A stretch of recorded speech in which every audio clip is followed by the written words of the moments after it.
hard. Now, those of you that have money owed to you, sometimes you get that particular amount, sometimes you may never get it. But stop thinking that that is the totality of your money. Stop thinking that that's the only way that God can bring you your money. And I'm going to speak a word of prophecy here and receive it because it will help you. There's some of you here right now, you're worrying after something that's owing you, and you've tied your mind up with that's owed you, that amount that's owed you so bad that you are missing much more that God's got for you. Loose your mind and God will loose your money.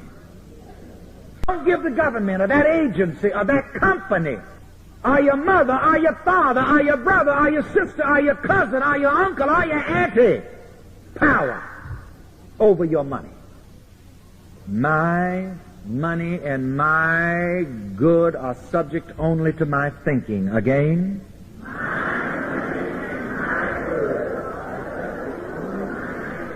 See, untie your mind out of that knot.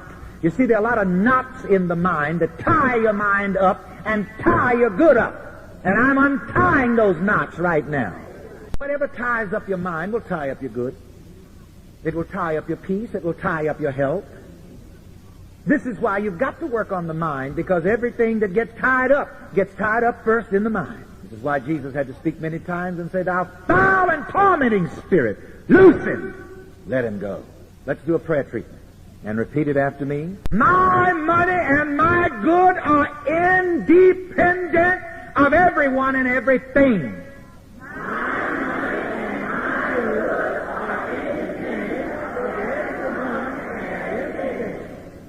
My money and my good may come through people and things, but not from them.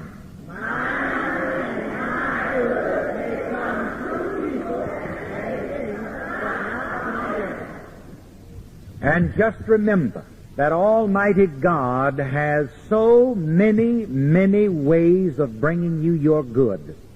That's another thing you'd better remember. Go to the first Psalm for a moment. The man who meditates on God's law day and night, that he shall be as a tree planted by the rivers of water, that bringeth forth his fruit in his season. Listen at this. He shall be as a tree that brings forth his fruit in his season. His leaf also shall not wither, and whatsoever he doth shall prosper. You see, when you meditate on God's law, when you think right, when you think God's thoughts, good thoughts, when you think positive thoughts, then you really become a law unto yourself. Listen, I like that psalm so much. Let's take it from the top.